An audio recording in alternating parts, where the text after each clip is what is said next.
ایک بزرگ کا واقعہ ہے کہ ایک بزرگ نے لوگوں سے قرضہ لیا اور وہ قرضہ وقت پر ادا نہ کر سکے تو ٹائم دیا، وہ لوگ آ گئے قرضہ لینے کے لیے۔ اب وہ قرضہ لے کر اپنے اوپر خرچہ نہیں کرتے تھے بلکہ کسی مجبور کو صدقہ کیا کرتے تھے۔ یہ آپ صلی اللہ علیہ وسلم کی سنت بھی ہے اس کے اوپر۔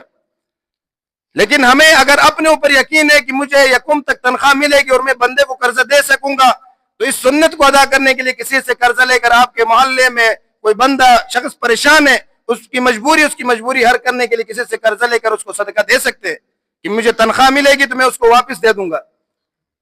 لیکن اگر کسی کو اپنے اوپر یقین نہیں ہے تو پھر یہ والا چیز آپ نے نہیں اپنانا ہے کہ آج کل لوگ قرضہ لیتے اس کے بعد غائب ہو جاتے۔ تو اس لیے وہ بزرگ قرضہ لیا، دوسرے لوگوں کو صدقہ دیا کرتے تھے، تو قرضدار سارے جمع ہو گئے، سب جو بھی آتا اسے کہتا تھا کہ بیٹھ جاؤ، آئے گا تو دے دوں گا۔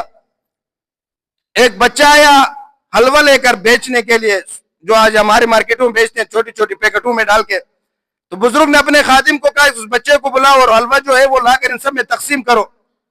بچہ بھی خوش ہو گیا کہ پورا دن گلیوں میں آوازیں لگا کے تھکتا تھا، ایک ہی مجلس میں اب سارا حلوہ بک رہا ہے، پیسے لوں گا، سارا دن آرام کروں گا، گھر جاؤں گا خوشی خوشی۔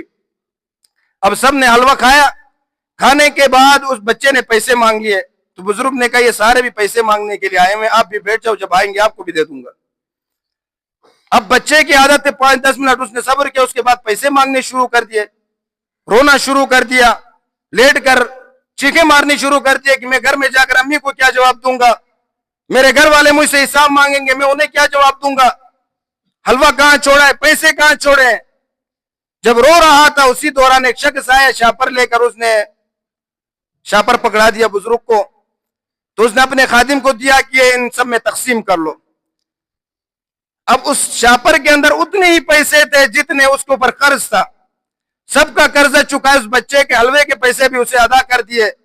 تو بزرگ ان لوگوں کو مخاطب کر کے کہا کہ آپ مانگنے والے نہیں تھے، آپ آ کر صرف بیٹھ گئے، مانگنے کا صحیح طریقہ اس بچے کے پاس تھا کہ جو رو کر بھی اپنے رب سے پورا حساب لے لیا۔ تو ہم میں سے اکثر لوگ جو ہے وہ صرف دعائیں پڑھنے والے، اللہ تعالیٰ سے مانگنے والے نہیں ہیں۔ جب انسان صحیح تڑپ کے ساتھ اللہ تعالیٰ سے مانگتا ہے تو اللہ تبارک و تعالیٰ اسے ضرور عطا فرما دیتے۔ اس لیے ہمارے اندر مانگنے کی عادت نہیں ہے اللہ تعالیٰ سے دعائیں نہیں کرتے، اپنی مجبوریوں کو اللہ تعالیٰ کے سامنے پیش نہیں کرتے۔ ویسے مجبوریاں انسان سے جا کے مانگ لیتے، ضرورت پڑنے پر رو بھی جاتے، لیکن اللہ تعالیٰ کے سامنے کبھی ہم نے اس طرح نہیں گڑ گڑائے۔ اللہ تعالیٰ چاہتا ہے کہ میرے بندہ میرے قریب ہو جائے، مجھ سے کچھ مانگے، میں اس کو عطا کر دوں۔ اگر رونا نہ آ جائے، رونے کی شکل بھی بنا دے تو اللہ تعالیٰ اس کے رونا کا قبول فرما دیتے، اسے عطا فرما دیتے۔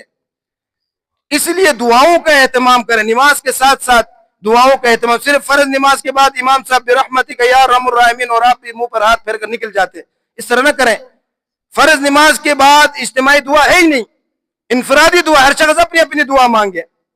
یہ تو ہمارے یہاں رسم چلی ہے کہ فرض نماز کے بعد امام صاحب دعا کرتے ہیں برحمتک یا ارحم الراحمین، سب ختم کر کے نکل جاتے۔ تو ہر شخص اپنے لیے دعا مانگے، اپنی مجبوریوں کو، پریشانیوں کو اپنے رب کے سامنے رکھے، تب جا کر اللہ تبارک و تعالیٰ اپنی پریشانیوں کو، آپ کی مجبوریوں کو حل کریں گے۔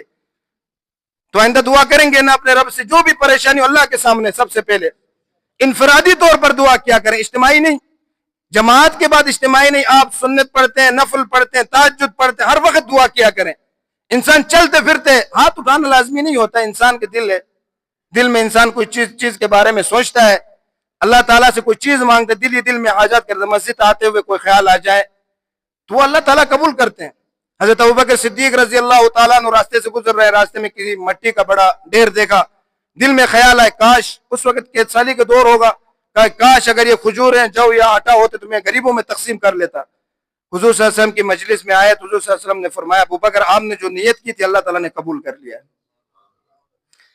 تو اللہ تعالیٰ دلوں کے حالات کو جاننے والا ہے، ہمارے عقیدہ یہی ہے نا کہ اللہ تعالیٰ ہر چیز کو جاننے والا ہے، تو ہم نے اللہ تعالیٰ سے مانگنا چھوڑ دیا ہے، تب سے ہمارے اوپر یہ مشکلات آتی ہیں۔ تو ہم اپنی مشکلات کو اللہ کے سامنے ذکر کریں، انفرادی دعائیں مانگے، اللہ تعالیٰ سے چلتے پھرتے اٹھتے بیٹھتے ہر وقت دعا مانگے، اللہ قبول کرنے والی ذات ہے۔ اللہ تعالیٰ ہمیں عمل کرنے کی توفیق عطا فرمائے۔ وآخر دعوانا الحمدللہ رب العالمین۔